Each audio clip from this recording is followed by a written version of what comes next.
वालेकुम क्लास बच्चों, last lecture में मैंने आपको 9.3 के फर्स्ट 6 क्वेश्चंस करवाए थे। आज मैंने 9.3 के बच्चों आपको क्वेश्चन नंबर 7 से 11 तक करवाने हैं।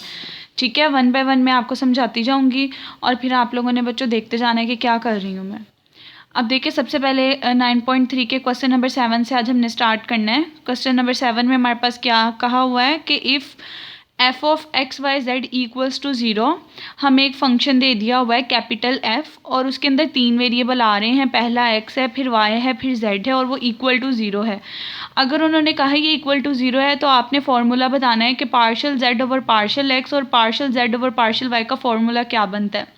अब अगर आप लोगों को कल याद हो, मैंने आप लोगों को एक डेफिनेशन करवाई थी इम्प्लिसिट फंक्शन की। आपको इम्प्लिसिट फंक्शन की डेफिनेशन करवाई थी और उसमें बताया था कि अगर ज़ीरो की इक्वल टर्म आ रही होती है देन आप कैसे डेरिवेटिव कैलकुलेट करते हो, कैसे फार्मूला लगाते हो। अब ये वाली डेफिनेशन को यूज़ करते हुए हमने इस तरह से फार्मूला बनाना है। तो देखिए, सबसे पहले इसके सोल्यूशन में मैंने क्या लिखा है कि वी नो डैट, हमें पता है if F of X Y equals to zero then D Y by D X equals to minus F of X over F of Y. कि अगर हमारे पास कोई भी दो टर्म्स के वेरिएबल इक्वल टू ज़ीरो है, यानी फंक्शन की वैल्यू किसी दो पॉइंट्स पे अगर ज़ीरो हो और हमने उसका कंप्लीट डेरिवेटिव निकालना हो, y का x के रिस्पेक्ट से, सेकंड वेरिएबल का देखें फर्स्ट के रिस्पेक्ट से निकालना हो, तो उसका फॉर्मूला हमारे पास क्या बनता होता है, माइनस साइन आ जाता है। पहले नीचे वाली टर्म का पार्शियल डेरिवेटिव आ जाता है, फिर ऊपर वाली टर्म का पार्शियल डेरिवेटिव आ जाता है। अब ये वाला फॉर्मूला यूज़ करके हम इधर से z के रिस्पेक्ट से फॉर्मूला बनाएंगे। अब अगर आप गौर करें, यहाँ पे भी बेसिकली उन्होंने हमें यही कहा है कि इस z के रिस्पेक्ट से एक दफ़ा x के साथ फॉर्मूला बनाओ, इस z के रिस्पेक्ट से एक दफ़ा y के साथ फॉर्मूला बनाओ। तो इसी चीज़ को यूज़ करते हुए अब हम यहाँ पे फॉर्मूला बनाएंगे। देखिए, यहाँ पे वर्ड्स की फॉर्म में मैंने यही लिखा है, now in F of X Y Z equals to zero. कि अब देखें, अगर हम इस वाली टर्म की बात करें, हम लोगों ने z को डिस्कस करना है x और y वेरिएबल की फॉर्म में। अब देखें, अगर आपने partial z over partial x निकालना है तो इसका मतलब ये है आपको y को कांस्टेंट के तौर पे ट्रीट करना पड़ेगा, क्योंकि पार्शियल डेरिवेटिव का रूल है, जिस वेरिएबल को आप डिस्कस कर रहे होते हो तो दूसरा वेरिएबल आपके पास उस टाइम पे कांस्टेंट के तौर पे आता है। तो देखिए, अगर मैं इस वाली टर्म में partial z over partial x निकालना चाहती हूँ तो इस फॉर्मूले के अकॉर्डिंग वो माइनस, अब यहाँ देखिए स्मॉल एफ था तो स्मॉल एफ के फंक्शंस का डेरिवेटिव था।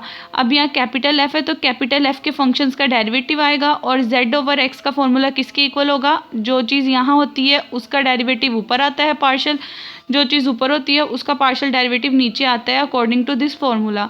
तो यहाँ से जब हम partial z over partial x की वैल्यू निकालेंगे वो minus capital F of X over capital F of Z के इक्वल आएगी। अब यहाँ पे कंप्लीट डेरिवेटिव था, यहाँ पे पार्शियल डेरिवेटिव था। इसकी क्या रीज़न है, क्योंकि देखिए जब हम दो वेरिएबल्स की बात कर रहे हैं तो वो कंप्लीट डेरिवेटिव में चेंज हो जाता है, लेकिन यहाँ पे दो से ज़्यादा वेरिएबल हैं। जब एक वक्त में दो से ज़्यादा वेरिएबल हो तो वो पार्शियल की फॉर्म में आपके पास रहता है।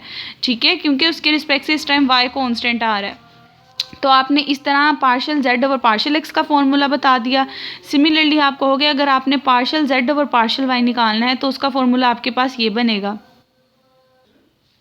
देखिए, पार्शियल z का पार्शियल y के रिस्पेक्ट से फॉर्मूला कैसे आया है, अभी मैंने आपको ऊपर बताया कि जब देखिए z का x के रिस्पेक्ट से निकाला था तो y को कांस्टेंट लिया था। अब जब हमने z का y के रिस्पेक्ट से निकालना है, x हमारे पास ऐसे कांस्टेंट ट्रीट करेगा और जो ऊपर वाली टर्म आ रही होती है वो नीचे आपके पास आ जाएगी एफ ऑफ z की फॉर्म में, जो नीचे आ रही होती है उसका डेरिवेटिव ऊपर आ जाएगा पार्शियल की फॉर्म में।